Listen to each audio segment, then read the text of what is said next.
ہم اسلام کے اتنے فوائد بیان کرتے ہیں لیکن ہمیں نظر تو نہیں آتے. ہمیں معاشرے کے اندر، ہمارے اپنے ملک کے اندر، اپنے لوگوں کے اندر نظر تو نہیں آتے. اس کا بڑا سمپل سا جواب یہ ہے کہ آپ کو کسی مرض کی میں دنیا کی سب سے بہترین دوائی لا کے دے دوں، لیکن آپ ساری کی ساری پرہیزیں توڑ کے اور بغیر کسی پابندی وقت کے وہ دوائی استعمال کریں اور بعد میں مجھ سے شکوہ کریں کہ جناب آپ کی دوائی نے تو کوئی فائدہ نہیں دیا.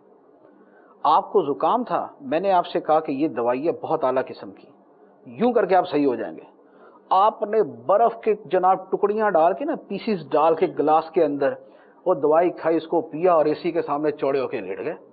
آپ نے غسل کیا اور جہاں سینہ کھول کے اسی کے آگے لیٹے ہوئے. اگلے دن آپ مجھ سے پوچھے مفتی صاحب دوائی کا فائدہ ہی کوئی نہیں ہوا یار. میں بولا اچھا یار، ہو نہیں سکتا، دوائی تو بہت اچھی ہے، دنیا کی بہترین فرم کے بہترین ڈاکٹر کی بنی ہوئی ہے. اب میں آپ سے پوچھوں کہ آپ نے استعمال کیسے کی تھی؟ تو آپ بولا وہی برفانی پانی تھا، اے سی تھا، ہم تھے، تو یوں کر کے. تو میں کہوں گا حضور اس طرح تو پوری زندگی بھی آپ کو شفا نہیں ہوگی. بات یہ ہے کہ اسلام کی جو تعلیمات ہیں، اسلام کے جو احکام ہیں، ان پر عمل کیا اسی مینول کے مطابق ہوتا ہے؟ اسی تفصیل کے مطابق ہوتا ہے جس طرح عمل کرنے کا کہا گیا؟ نماز پڑھنے کا یوں فرمایا گیا تھا کہ ان تعبد اللہ کا انک تراہ فإن لم تکن تراہ فإنہ یراک.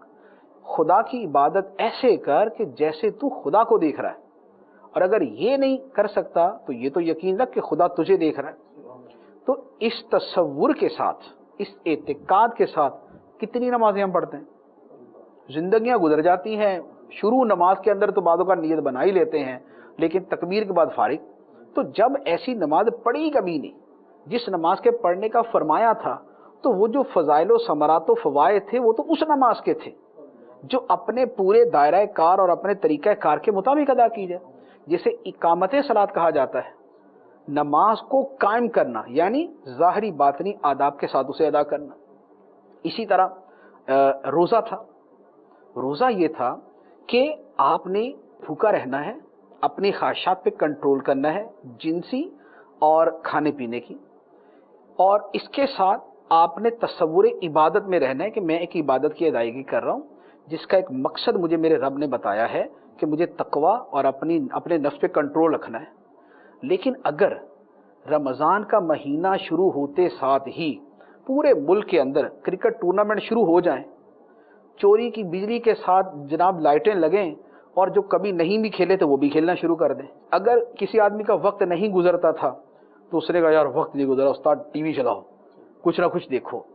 اب وہ یہ ٹی وی دیکھ کے وقت گزار رہا ہے، یا وہ کہہ رہا روزہ نہیں گزرا سو جاؤ.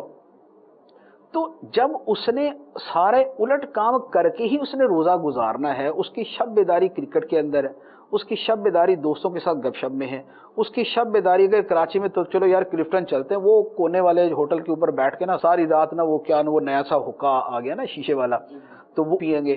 تو اگر یوں کر کے روزہ رکھنا اور شب بیداریاں کرنی اور رات گزارنی ہے تو بتائیے اس کے اوپر کہاں سے روحانیت آ جائے گی؟ اس کے اندر روحانیت کہاں سے آ گئی؟ تو بات یہ ہے کہ عمل الٹ کیا جاتا ہے. اچھا یہ اعتکاف ہے. اعتکاف کا مطلب تھا کہ بندہ بندوں سے کٹ جائے، خدا سے جڑ جائے، اس کا خدا سے تعلق قائم ہو جائے. لیکن ابھی مسجدوں میں کیا ہوتا ہے کہ ادھر افطار ہوئی اور ادھر سارے دوست یار جمع ہے محلے کے، جناب آ رہے ہیں، چل وہ عاطف نہیں ہے وہ اعتکاف بیٹھا ہوا ہے، چلتے ہیں اس کے پاس چلتے ہیں. اب سارے کے سارے جمع ہے. اب مسجد کے اندر ایک گروپ یہاں بیٹھا ہوا، ایک وہاں بیٹھا ہوا، ایک وہاں بیٹھا ہوا، ساری رات گپیں ہیں، باتیں ہیں. اچھا یار بتا میچ کا کیا ہوا؟ اچھا وہ بتائے گا یا یہ ہوا. اچھا اس نے نہیں کوئی اسکور بنایا، اللہ اللہ یار اس کو ٹیم سے نکال دو. وہ ادھر ہی بیٹھ کے ملک کی ٹیم سے نکال رہے ہوتے ہیں، بیٹھ میری طرف سے تو یہ فارغ ہے، اس کو نکال دو. تو جب اس انداز کے اندر اعتکاف ہوگا تو بتائیے اس اعتکاف کی برکتیں کہاں سے ہوں گی؟ ورنہ تو اعتکاف یہ تھا کہ 10 دن بندے نے بندوں سے تعلق توڑا، خدا سے جوڑا. اب وہ عبادت میں ہے، وہ ذکر میں ہے، وہ تلاوت میں ہے، وہ مراقبے میں ہے، وہ اپنی آخرت کی فکر میں ہے، وہ قبر کی فکر میں ہے، وہ قرآن سمجھنے کے اندر ہے، وہ دین سمجھنے کے اندر ہے، دین سیکھنے کے اندر. اس کے اثرات دیکھیں. آپ دیکھیں وہ بھی تو ہے نا جو جیسے فیضان مدینہ میں اعتکاف بیٹھتے ہیں، اٹھتے ہیں تو پوری زندگی بدل جاتی ہے. یہ زندگی اس کی کبھی نہیں بدلتی جس کے اذان مغرب کے ساتھ ہی دوست آ کے جمع ہو جاتے ہیں، جو تراویح آگے ہو رہی ہے اور یہ دوستوں کے ساتھ پیچھے بیٹھا ہوتا ہے. اور دوست جناب چکن شکن اور فرائی کڑھائی رنگ برنگی چیزیں لے کے بیٹھے ہوتے ہیں اور وہاں پر پکنک منائی جا رہی ہوتی ہے. یہ نہیں بدلتا. لیکن جو پراپر آداب کے ساتھ وہی اعتکاف کر رہا ہوتا ہے، اس کا اعتکاف اس پہ اثرات چھوڑتا ہے، اس کی ساری زندگی بدل جاتی ہے. انہی کے اندر کوئی نگرانی شورا بھی نکل آتا ہے. اور نگرانی شورا کا یہ نہیں اعتکاف ہی بیٹھے تھے. اچھا ہمارے یہ مفتی فضیل صاحب وہ بھی اعتکاف سے ہی جو نا وہ اس طرف آئے اور یہ سارا ہوا. تو ہزاروں لوگوں میں جو چینجنگ آتی ہے وہ اس اعتکاف سے آتی ہے جو صحیح طریقے سے کیا جائے. تو جب صحیح طریقے سے نہیں کرتے نا تو قصور اپنے عمل درآمد کا ہے، اسلام کی تعلیمات کا نہیں. اسلام کی تعلیمات اپنی جگہ پوری ہیں، پرفیکٹ ہیں، جامع ہیں، کمپریہنسو ہیں، اعلیٰ ہیں، عمدہ ہیں، پرز حکمت ہیں، لیکن عمل اس کے مطابق نہیں ہے تو اس کا پھر کوئی حل نہیں.